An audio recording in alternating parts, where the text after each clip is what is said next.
Assalamualaikum warahmatullahi wabarakatuh.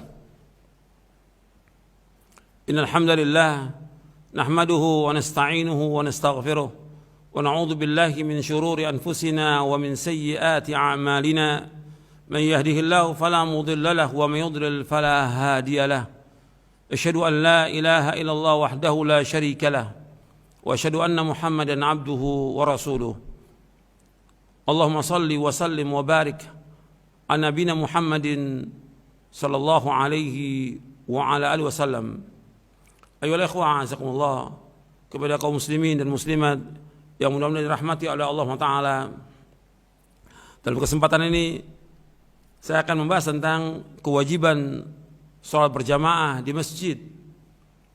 Karena kalau kita lihat fenomena yang ada ketika kita mengalami musibah, bencana yang ada, wabah ini banyak sekali masjid yang sepi. Kita harus lihat, kita kembali kepada asal, kepada pokok, bahwasanya sholat berjamaah itu yang perintahkan sholat berjamaah Allah dalam Al-Quran. Yang kedua Rasulullah SAW. Yang ketiga para sahabat. Dan kemudian dilaksanakan oleh semua para tabi'in, tabi'ut tabi'in. Makanya para imam berpendapat tentang sholat berjamaah itu hukumnya wajib. Kita perhatikan di sini, ya. Pemerintah dan juga MUI, Majelis Ulama Indonesia Pusat, telah menjelaskan ada daerah yang terkena wabah ini, daerah merah, ada yang kuning, ada yang hijau. Ada himbauan untuk tidak mengadakan sholat berjamaah karena dikhawatirkan penularan. Dan juga ahli kesehatan menjelaskan demikian. Ini untuk daerah yang merah. Tapi untuk daerah yang hijau, saya akan berbicara ini tentang daerah yang hijau. Di Indonesia ini, di daerah hijau banyak yang hijau. Di Indonesia ini. Dan pemerintah mengumumkan juga, umpamanya terjadi di daerah, umpamanya di satu kabupaten ada satu kecamatan yang terkena wabah, daerah merah. Bukan berarti kecamatan yang lain juga ikut kena, tidak. Umpamanya di satu kecamatan, satu desa itu kena, bukan berarti desa lain kena. Itu seperti itu yang dijelaskan oleh pemerintah. Daerah hijau itu banyak. Daerah hijau itu banyak. Ribuan perumahan yang tidak kena wabah ini. Ribuan perumahan.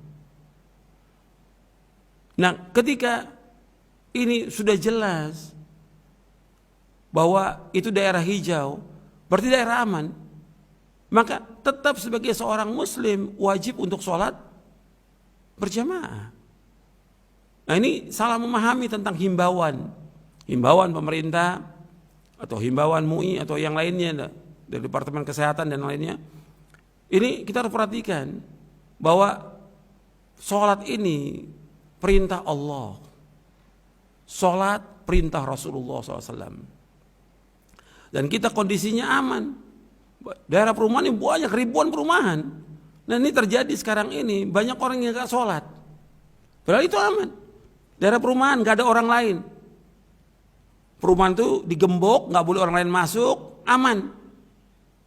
Ada cuma beberapa orang yang sholat berjamaah dikumandangkan azan, tapi yang lain gak sholat. Nah, yang lain yang gak sholat mengatakan, ini kan kita harus taat pada ulul amri. Ini ikut himbauan pemerintah. Ini gak benar. Seperti ini. Ini alasan dicari-cari. Ini masalah berat loh, masalah hukum ini berat. Bukan masalah kecil. Masalah kaitan dengan iman, kaitan dengan kemunafikan, kaitan dengan hukuman Allah dan yang lainnya. Dengan tidak sholat. Kalau antum lihat, gak pernah ada yang seperti ini terjadi dari zaman dahulu. Hatta dalam wabah. Antum lihat dalam wabah ketika terjadi di Syam. Abu Ubaidah ibn Jarrah terkena ta'un. Sebelum dia meninggal, dia berwasiat kepada Mu'adz bin Jabal radhiyallahu anhu untuk mengimami sholat. Ini daerah kena wabah. Disuruh Mu'adz bin Jabal untuk mengimami sholat. Maka Mu'adz bin Jabal radhiyallahu anhu, jadi Abu Ubaidah bin Jarrah radhiyallahu anhu yang termasuk sahabat yang dijamin masuk surga. Begitu juga Mu'adz bin Jabal. Sholat bersama para sahabat yang lainnya dan tabi'in yang lainnya. Sholat. Menjadi imam. Berjamaah. Kemudian setelah itu memberikan wasiat Mu'adz. Ya ayuhan nas. Tubu ilallahi min dhunubikum. Tubu taubatan nasuha. Wahai manusia, taubatlah kalian kepada Allah dari dosa-dosa kalian. Taubat dengan taubat nasuh, taubat yang ikhlas, taubat yang jujur. Suruh taubat. Ini disebutkan dalam kitab Mustadrak Al-Hakim di juz yang ketiga di bab Ma'rifatus Sahabah. Dan juga dalam sejarah disebutkan, kemudian kitab-kitab tarikh yang seperti ini. Ini kondisi wabah. Begitu juga Al-Hafidz Ibnu Hajar Al-Asqalani di dalam kitabnya Badul Ma'un fi Fadli Ta'un, beliau juga menjelaskan ketika terjadi wabah itu banyak yang meninggal. Wabah ta'un lebih besar daripada corona. Cepat sekali penularannya, dengan angin itu cepat sekali penularannya. Dan orang langsung merah, keluar nanah, jantung berdebar, meninggal. Dan itu bukan satu, puluhan ribu yang mati. Puluhan ribu. Tapi Al-Hafidz menjelaskan bahwa ketika terjadi di satu tempat itu wabah, orang kemudian berbondong-bondong datang ke masjid. Mereka buang khamar, mereka tinggalkan musik-musik, mereka berundung. Artinya masjid tempat untuk berlindung, bertaubat. Dan terjadi pada zaman yang lain juga demikian. Kan itu terjadinya wabah nggak setiap tahun. Kadang-kadang 10 tahun, 20 tahun sekali, kadang 100 tahun baru terjadi wabah itu. Itu diceritakan oleh Al-Hafidz. Jadi ikhwan fillah, azakumullah. Ini kita bicara bukan daerah tempat wabah ini. Saya bicara daerah hijau. Jadi harus jelas ini. Bahwa himbauan pemerintah itu untuk tidak sholat berkaitan dengan daerah merah. Kalau untuk hijau wajib kita sholat. Kembali kepada hukum asal. Bahwa sholat itu wajib. Allah berfirman dalam surah Al-Baqarah di ayat 43, wa aqimus sholata wa atuz zakata warka'u ma'ar rakiin. Dirikanlah salat, keluarkanlah zakat dan rukulah bersama orang yang ruku. Kata Al-Hafidz Ibnu Katsir rahimahullah, dengan dasar ayat ini istadalla aktsarul ulama bihadhil ayat ala wujubi salatil jamaah. Para ulama mengambil dalil dari ayat ini tentang wajibnya salat berjamaah. Wajib. Kemudian juga Allah menyebutkan dalam surah An-Nisa di ayat 102 berkaitan dengan perang. Perang ini. Ketika perang, Allah sebut dalam surah An-Nisa 102, kita lihat. Itu disebutkan disuruh untuk berjamaah. Ini Nabi menghadapi musuh, Nabi SAW menghadapi musuh. Nabi SAW berjamaah. Yang tentunya berbeda tentang kaifiat sholatnya. Nabi jadi imam, sebagian sahabat ikut, kemudian setelah itu mundur, misalnya masing-masing datang lagi yang baru. Artinya tetap dikerjakan dengan sholat berjamaah dalam perang. Dalam perang. Jadi masalah sholat berjamaah ini hukumnya wajib dalam Islam. Wajib. Makanya Nabi SAW memerintahkan tentang wajibnya sholat berjamaah. Karena sebagian kaum muslimin tidak tahu tentang wajibnya sholat berjamaah. Tidak tahu. Gitu. Sebagian lagi tahu, sebagian besar kaum muslimin nggak tahu. Dan juga mereka nggak tahu dalil. Saya ambil contoh ya. Kita dulu dengan orang-orang tua dulu, orang tua ini. Itu mereka yang menganjurkan sholat berjamaah. Tapi orang tua nggak tahu dalil bagaimana sih keutamaan sholat berjamaah. Nggak pernah dijelaskan kepada anak-anaknya. Nggak pernah. Dan saya ngalami seperti itu. Dan mungkin antum juga ngalami. Orang-orang tua dulu itu tetap ngajak anaknya untuk sholat berjamaah di masjid. Bahkan kadang-kadang anaknya dipecut, dipukul untuk sholat berjamaah di masjid. Tapi nggak pernah dijelaskan. Bagaimana hukum sholat berjamaah nggak pernah dijelaskan. Sama seperti sekarang. Banyak kaum muslimin dianjurkan sholat berjamaah ke masjid, tapi nggak tahu apa hukumnya, apa resikonya, apa akibatnya kalau nggak melaksanakan sholat berjamaah. Tidak diberikan penjelasan itu. Nah, ketika kondisi seperti ini, ya udah orang pada nggak sholat lagi. Untuk membina orang sholat berjamaah di masjid bukan sehari 2 hari. Mengajak orang ke masjid sampai mereka ke masjid bukan sehari 2 hari. Bukan sepekan 2, bukan tahunan. Dan itu saya alami. Ngajak orang untuk sholat ke masjid itu sampai 2 tahun, 3 tahun baru mereka mau ke masjid. Begitu ada kejadian ini, ada fatwa-fatwa yang beredar, sebaiknya sholat di rumah. Oh, udah nggak ke masjid. Ini kan berat. Nanti mulai lagi, berat lagi membinanya. Ini bukan masalah kecil. Kita kembalikan mesti kepada hukum asal. Allah yang merintahkan kita untuk sholat berjamaah di masjid. Yang kedua, Rasulullah SAW. Adanya azan dikumandangkan hayya ala salah, hayya ala falah untuk sholat berjamaah di masjid. Dan Allah menyebutkan dalam surah At-Taubah ayat 18 bahwa yang meramaikan masjid Allah orang yang beriman. Yang beriman, Allah kaitkan dengan iman. Innama ya'muru masajidallah man amana billahi wal yawmil akhir. Wa aqama as-salah wa ata az-zakah wa lam yakhsha illa Allah fa asa ulaika yakunu minal muhtadin. Sesungguhnya yang meramaikan masjid Allah adalah orang-orang beriman kepada Allah dan hari akhir, mendirikan salat, mengeluarkan zakat, dan dia tidak takut melainkan hanya kepada Allah. Maka mudah-mudahan mereka itu termasuk orang-orang yang mendapatkan petunjuk. Jadi bukan masalah kecil ini. Ini Allah menyaksikan dengan iman bagi siapa? Bagi orang yang meramaikan masjid untuk sholat berjamaah. Masjid didirikan dan dibangun untuk sholat berjamaah, bukan untuk yang lain.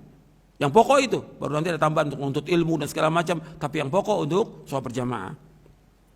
Maka Nabi SAW bersabda, dan keutamaan sholat berjamaah banyak keutamaannya, puluhan. Saya kalau bacakan semuanya panjang ini keutamaan sholat berjamaah. Beda. Sekarang antum umpamanya sholat di rumah, kan keutamaan sholat berjamaah kata Nabi, sholatul jamaati afdalu min sholatil fardhi bi 27 derajat. Sholat berjamaah itu lebih utama daripada sholat sendiri 27 derajat. 27. Hadis ini sahih riwayat Bukhari dan Muslim. Sekarang saya ambil contoh, kalau ada perusahaan ini ya memberikan gaji, kerjaannya sama. Satu perusahaan 1 juta, satu perusahaan 27 juta. Pilih yang mana? Pakai akal yang waras. 1 juta apa 27 juta? Orang milih gaji yang 27 juta kalau akalnya waras. Milih yang 27 juta. Mesti milih yang 27 juta. Sekarang sholat berjamaah di samping sholat sendiri juga belum tentu antum khusyuk, belum juga tumakninah, belum tentu juga benar. Beda dengan berjamaah. Antum lihat berjamaah ketika kita wudhu dengan sempurna, kita jalan, setiap langkah menghapuskan dosa. Setiap langkah mengangkat derajat. Kita masuk masjid, malaikat mendoakan. Kita nunggu sholat, malaikat mendoakan. Allah maghfir lahu, Allah marhamu. Ya Allah ampunlah dia. Oh, sayangilah dia, rahmati. Apa antum gak mau doanya malaikat didoakan? Ketemu dengan teman, saudara kita salaman, menggugurkan dosa kita. Kata Nabi SAW. Keutamaan sabda, banyak sekali keutamaannya. Itu soal keutamaan puluhan. Saya gak perlu sebutkan tentang keutamaan, banyak sekali keutamaannya. Bahkan akan diberikan cahaya oleh Allah orang yang berjalan untuk sholat berjamaah. Dan ditulis itu puluhan. Saya tidak berbicara soal keutamaan, saya bicara soal tentang hukum sholat berjamaah. Ini hukumnya wajib. Nabi bersabda sallallahu alaihi wasallam di dalam hadis yang sahih, sampai Nabi akan membakar rumah orang yang tidak sholat berjamaah. Nabi bersabda sallallahu alaihi wasallam, "Walladzi nafsi biyadihi laqad hamamtu an amura bihatabin liyukhtaba thumma amura bis salati fayu'adzana laha thumma amura rajulan fayumman nas thumma ukhalifa ila rijalin fa uharriqa alaihim buyutahum walladhi nafsi biyadihi law ya'lamu aduhum annahu yajidu arqan saminan aw mirmataini hasanatain la syahidal isya." Kata Nabi SAW, demi Allah, zat yang jiwaku berada di tangannya, sesungguhnya aku berniat menyuruh mengumpulkan kayu bakar. Lalu aku menyuruh azan untuk sholat. Kemudian aku akan suruh seorang laki-laki mengimami orang-orang sholat. Setelah itu aku akan datang kepada orang-orang yang tidak menghadiri sholat berjamaah, dan aku akan bakar rumah-rumah mereka. Demi Allah, zat yang jiwaku berada di tangannya, seandainya seorang dari mereka tahu bahwa dia akan memperoleh daging yang gemuk, 2 kaki hewan yang berkuku belah, yang gemuk, niscaya mereka akan mendatangi sholat isya. Hadis ini muttafaqun alaih, disepakati oleh Bukhari dan Muslim. Jadi Nabi akan mengancam, Nabi akan membakar. Kalau orang mengatakan, kan Nabi nggak membakar, nggak ada riwayat membakar rumah. Betul, Nabi nggak bakar, Nabi ancam. Tapi ancaman untuk menunjukkan dia orang itu, laki-laki ini meninggalkan sesuatu yang wajib, berdosa besar. Kenapa Nabi nggak bakar? Karena di suatu yang tidak wajib sholat, perempuan nggak wajib sholat, anak-anak nggak wajib sholat berjamaah. Kalau Nabi bakar, berarti semua kena dong. Tapi ancaman. Dan ketika ada orang yang tidak mengerjakan sholat, dia ada azan dipanggil nih. Ada di rumah dia, dengar azan, tapi nggak sholat dia.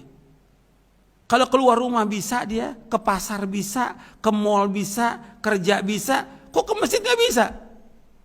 Hayya 'alas shalah, panggilan Allah yang memerintahkan ini.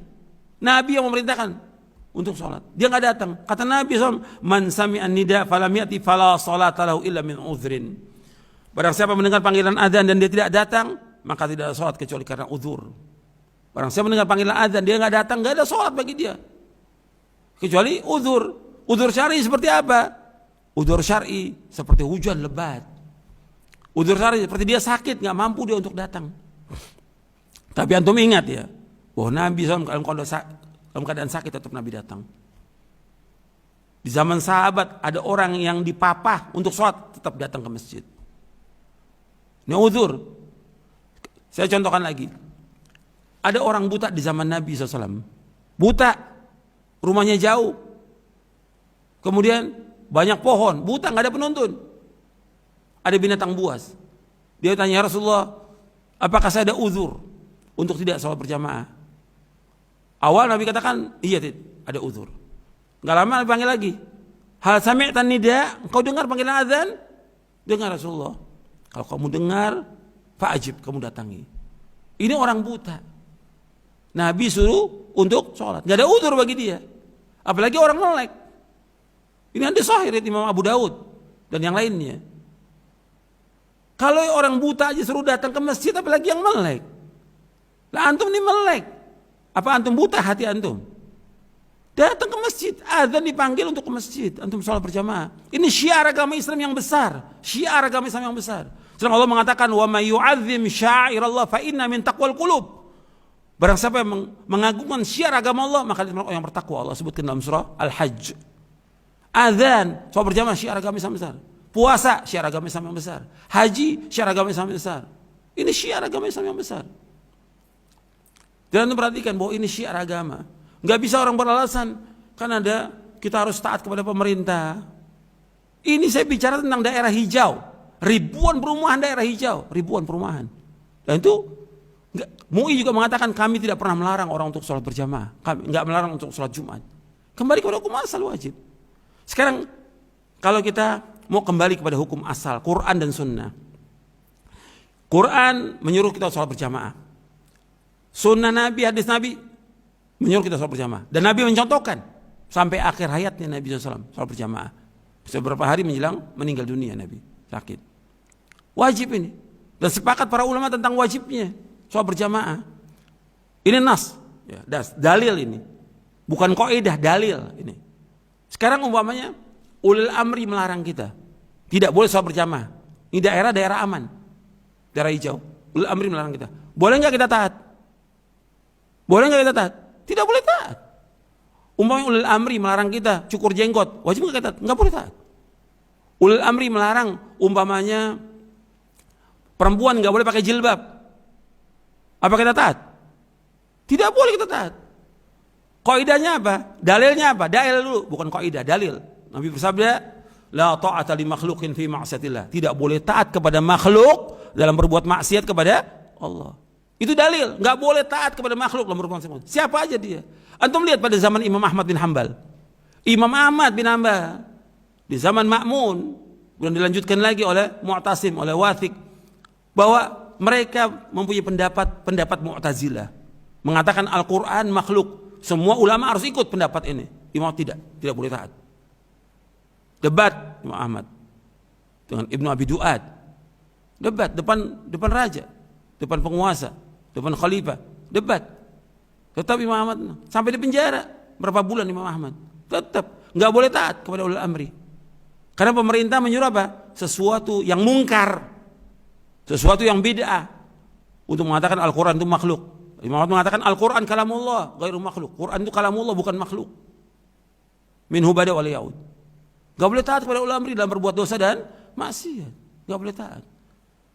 Bahkan dalam athar para sahabat dan tabi'in disebutkan, mereka mengatakan kalau seandainya ibu kamu melarang kamu untuk sholat berjamaah, ibu melarang. Sekarang saya mau tanya kepada antum semuanya, wajib nggak taat kepada ibu? Wajib taat. orang tua. Sekarang dia melarang anaknya sholat ke masjid. Wajib taat atau tidak? Tidak boleh taat. Kata imam ini, apabila ibumu melarang kamu untuk sholat berjamaah, nggak boleh kamu taat. Kamu datangi sholat berjamaah. Wajib. Karena apa? Yang kita dahulukan perintah Allah dan Rasulnya. Perintah Allah dan Rasulnya kita dahulukan. Ini makhluk, ibu, bapak wajib kita taati. Tapi dalam apa? Dalam hal yang ma'ruf, yang maksiat nggak boleh. Kalau pemerintah melarang atau ulama melarang nggak boleh sholat di masjid, nggak boleh kita taat. Ini kita bicara daerah yang aman. Gitu. Kecuali tempat itu banyak orang mati karena corona di tempat itu, daerah merah, nggak boleh. Kan nggak boleh kita membinasakan diri kita. Wala tulqu biaidikum ila tahluka, nggak boleh kita mencampakkan diri kita dalam kebinasaan. Jadi ketika saya bicara soal seperti ini bicara soal agama. Soal agama, masalah besar. Saya harus berbicara sebagai seorang dai, harus berbicara tentang masalah ini. Jangan kemudian kita katakan dalam masalah ini kita harus taat pada ulul amri, kita ikut himbauan. Antum nih sudah jelas, antum nih malas, nggak mau sholat di masjid. Memang asalnya juga malas. Gitu. Tapi kan beralasan dengan perkataan ulul amri, ulama. Kalau kita mau teliti lagi dari perbuatan mereka, banyak yang mereka langgar. Dari perintah ulil amri banyak, saya nggak perlu sebut satu persatu.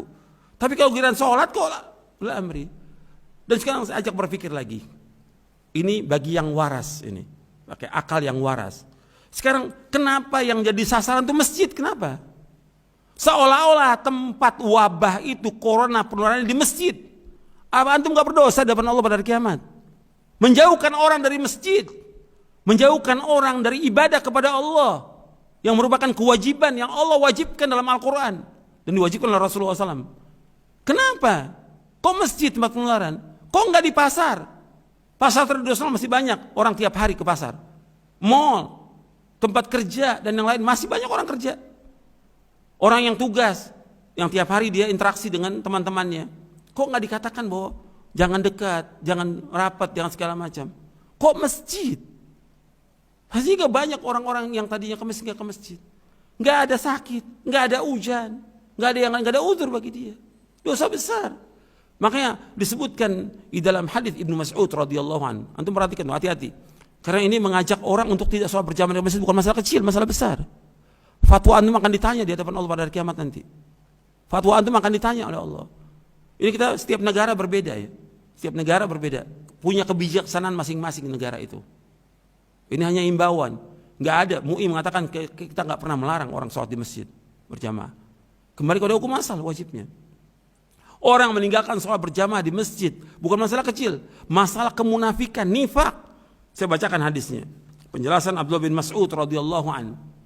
Abdullah bin Mas'ud berkata radhiyallahu an, "Man sarrahu ayyalqallaha ghadan musliman falyuhafidh ala haula'i shalawat haitsu yunada bihin." Fa inna Allah syara'a li nabiyyikum sallallahu alaihi wasallam sunanal huda wa innahunna min sunanil huda walau annakum shallaitum fi buyutikum kama yusalli hadzal mutakhallifu fi baiti la taraktum sunnata nabiyyikum walau taraktum sunnata nabiyyikum la dhalaltum wa laqad ra'aituna wa ma yatakhallafu anha illa munafiqun ma'lumun nifaq. Kata Abdullah bin Mas'ud radhiyallahu an, barang siapa yang senang bertemu dengan Allah di hari kiamat kelak dalam keadaan muslim, hendaklah ia menjaga sholat yang 5 waktu. Dimanapun diseru, ada dikumandangkan adzan di mana, datang dia ke masjid itu. Sungguh Allah telah mensyariatkan kepada Nabi kalian sallallahu alaihi wasallam sunnah-sunnah yang merupakan petunjuk. Sholat 5 waktu termasuk sunnah-sunnah yang merupakan petunjuk. Seandainya kalian sholat di rumah kalian sebagaimana orang yang tertinggal ini sholat di rumahnya, yaitu dia tidak sholat berjamaah di masjid, niscaya kalian akan meninggalkan sunnah Nabi sekalian sallallahu alaihi wasallam. Seandainya kalian meninggalkan sunnah-sunnah Nabi kalian, niscaya kalian akan sesat. Dan saya melihat pada zaman kami para sahabat, tidak ada orang yang meninggalkan sholat berjamaah kecuali orang yang munafik, kecuali orang munafik yang telah diketahui kemunafikannya. Hadis sahih diriwayatkan oleh Muslim. Athar ini sahih diriwayatkan oleh Muslim dalam Kitabul Masajid wa mawadhi'is shalah, bab salatul jamaah min sunanil huda, dan juga diriwayatkan oleh Imam Abu Daud dan Nasa'i. Antum perhatikan di sini.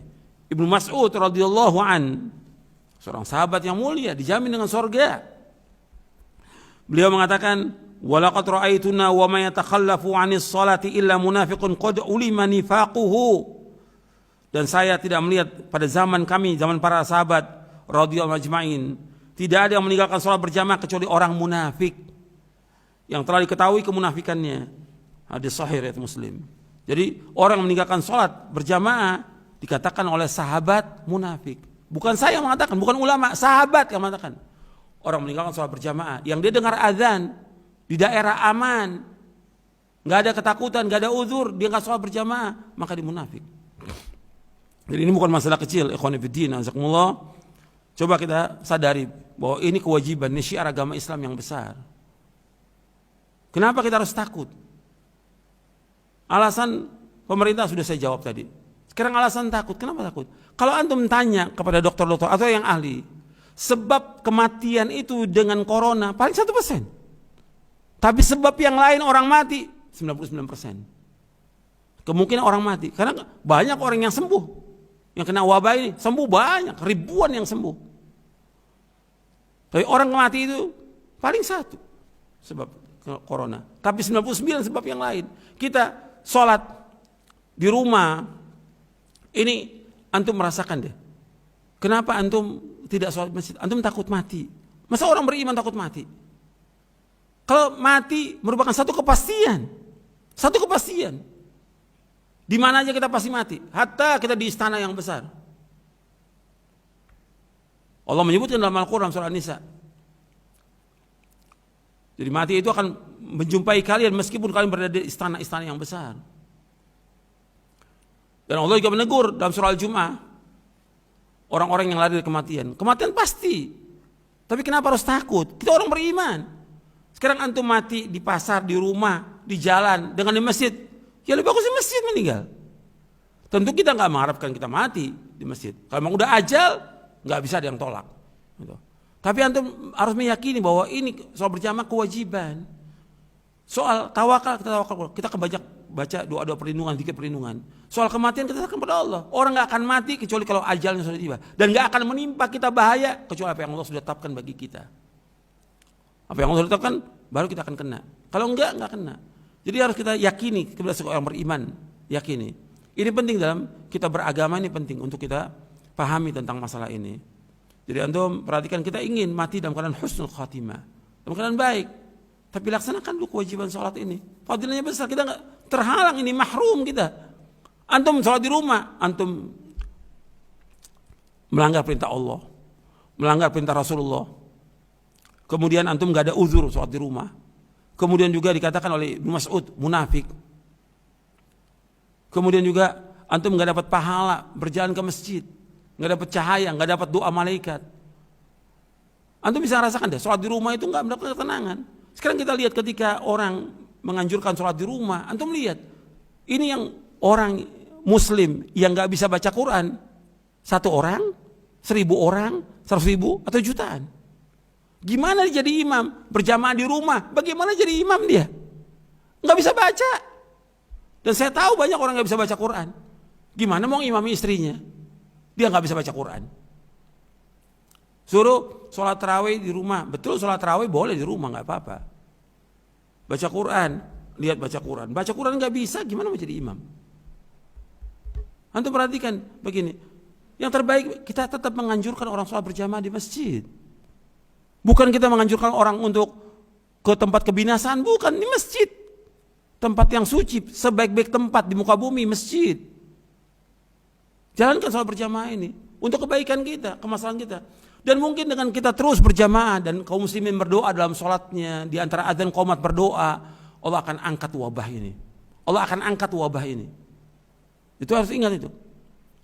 Bahwa kita akan banyaknya orang ibadah kepada Allah itu akan mengurangi wabah. Karena di zaman dulu begitu, ada wabah orang ke masjid. Ada wabah orang ke masjid, berbondong-bondong ke masjid. Bertaubat kepada Allah, minta ampun, berdoa kepada Allah, Allah akan angkat wabah ini. Tapi di rumah, ketika antum sholat di rumah, antum bisa yakin nggak dia sholat pada waktunya dan benar atau tidak sholatnya? Belum tentu sholat pada waktunya karena di rumah kan, nggak ada yang lihat. Mungkin zuhur dikerjakan pada waktu asar, mungkin asar menjelang maghrib dikerjakannya, mungkin sholatnya dengan cepat. Beda kalau berjamaah. Ini syiar Islam yang besar. Maka kesempatan ini saya ingin menyampaikan kepada seluruh kaum muslimin, muslimat, dan para dai, para ustadz. Ini saya sampaikan bahwa ini kebenaran, dalil dari Quran Sunnah. Jangan dilawan dengan kaidah-kaidah fiqhiyah. Ini dalil yang memerintahkan Allah dalam Al-Quran, yang memerintahkan Nabi SAW. Dan Nabi akan bakar rumah orang-orang yang sholat berjamaah. Nabi bersabda SAW, "Walladzi nafsi biyadihi laqad hamamtu an amura bihatabin liyukhtaba thumma amura bis salati fayu'adzana laha thumma amura rajulan fayumman nas thumma ukhalifa ila rijalin fa uharriqa alaihim buyutahum walladzi nafsi biyadihi law ya'lamu aduhum annahu yajidu arqan saminan aw mirmataini hasanatain la syahidal isya." Hadis ini muttafaqun alaih, disepakati oleh Bukhari dan Muslim. Kata Nabi SAW, "Demi Allah, zat yang jiwaku berada di tangannya, sesungguhnya aku berniat menyuruh mengumpulkan kayu bakar. Lalu aku menyuruh azan untuk sholat. Kemudian aku akan suruh seorang laki-laki mengimami orang-orang sholat. Setelah itu aku akan datang kepada orang-orang yang tidak menghadiri sholat berjamaah dan aku akan bakar rumah-rumah mereka." Sekarang udah berapa bulan nih ditinggalkan? Dari mulai akhir Maret sampai sekarang. Ditinggalkan sholat berjamaah. Padahal ini daerah hijau. Perumahan-perumahan, ribuan perumahan daerah hijau. Ketika kita berbicara ini didengar oleh seluruh orang di Indonesia ini. Yang banyak daerah yang tidak terkena COVID ini. Paling berapa desa aja. Tapi kemudian dengan fatwa sholat di rumah, mereka akan jadikan dalil itu untuk sholat di rumah. Dan ini berbahaya untuk kita. Kita akan ditanya oleh Allah di hari kiamat tentang masalah ini. Yang saya bawakan dalil dari Quran dan Sunnah, perjalanan para ulama. Kamu lihat lagi tentang wabah, untuk bisa lihat bagaimana dulu para ulama menghadapi wabah ini. Nggak ada masjid yang ditutup. Ketika terjadi riwayat-riwayat atau sejarah menyebutkan seperti yang disebutkan oleh Al-Hafidh, yang disebutkan oleh Imam Az-Zahabi dalam kitabnya Syiar Al-Alamin Nubala di juz yang ke-18, bahwa masjid ditutup. Antum lihat dong kisahnya di situ. Orang semua kelaparan, wabah, lapar mereka. Kalau udah lapar, jangankan untuk melangkah, jangan untuk melangkah, bangun nggak bisa, lapar jatuh mereka. Bagaimana akan melangkah? Bagaimana akan ke masjid? Masjid sepi, ya karena kondisi orang kelaparan. Beda dengan orang yang dapat makanan dengan orang lapar. Jadi antum lihat, baca sejarah itu bukan untuk membenarkan bahwa itu menunjukkan bahwa boleh orang tidak sholat berjamaah. Antum lihat kondisinya dong. Nggak ada masjid dari zaman Nabi SAW ditutup, tidak ada masjid tutup. Kalau disebutkan bahwa Masjidil Haram ditutup, itu pintu Ka'bah yang ditutup. Nabi tetap sholat kok di antara dua rukun Yamani. Hadisnya sahih di Sahih Bukhari itu. Itu perhatikan, nggak ada masjid sepanjang sejarah ditutup. Gitu. Ini saya berbicara di daerah hijau. Ini bicara, jadi harus perhatikan ini. Dan kita gunakan iman kita, ilmu kita, akal kita yang waras, dan hati kita yang lapang untuk menerima. Kalau mau kita ada perbedaan, ya wajar perbedaan. Tapi ingat ini dalil. Dalil. Harus kita ikuti dalil, Quran dan Sunnah ala fahmi salaf. Kita wajib ikuti. Dan ini manfaatnya besar, dengan sholat berjamaah ini besar manfaatnya, syiar agama Islam yang besar. Yang kalau kita tegakkan, karena apa? Bahwa ini orang-orang yang bertakwa kepada Allah. Wa may yu'azzim sya'airallah fa innaha min taqwal qulub. Barang siapa yang mengagungkan, membesarkan syiar agama Allah, itu termasuk yang bertakwa kepada Allah Taala. Jadi harus kita hidupkan lagi. Ajak orang untuk ke masjid, doa kepada Allah agar dihilangkan dan dijauhkan malapetaka ini, wabah ini. Insya Allah wabah ini akan hilang. Sebentar lagi akan hilang. Dengan doanya kaum muslimin, dengan pertolongan Allah SWT akan hilang wabah ini. Sebentar lagi, nggak lama akan hilang wabah ini. Tapi ajak orang ke masjid. Ajak, berikan kabar gembira. Jangan ditakut-takuti dengan kematian, jangan. Haram hukumnya menakut-nakuti orang dengan kematian. Nabi bersabda dalam hadis yang sahih dari Imam Abu Daud, la yahillu li muslimin ayyara'u ya musliman. Enggak boleh seorang muslim menakut-nakuti muslim lain, enggak boleh. Takuti. Sekarang yang lancangnya orang ke masjid aman, enggak ada apa-apa, tenang. Yang di rumah kirim SMS, WA, nanti antum kena penyakit ini penyakit. Kok jadi begini? Berarti yang di rumah bukan tambah benar, tambah sakit jiwanya. Itu perhatikan ini. Dengan tidak sholat di masjid bukan tambah benar, tambah sakit jiwanya. Ini kenyataan, saya bicara kenyataan di masyarakat, saya bergaul dengan masyarakat. Menakut-nakuti kaum muslimin yang sholat berjamaah. Orang-orang yang gak sholat ini, yang gak ke masjid ini. Ini bala. Ini. Ini musibah agama lebih berat daripada musibah corona ini. Mudah-mudahan yang saya sampaikan bermanfaat untuk saya dan untuk sekalian, dan mudah-mudahan kita dapat mengamalkannya dan disampaikan semua ini dengan dalil karena Allah. Kalau kita ada berbeda, itu wajar ada perbedaan. Hatta para ulama terdahulu juga ada perbedaan. Tapi ini dalil, kita wajib tunduk pada dalil. Kita wajib taat pada Allah dan Rasulnya lebih daripada semuanya.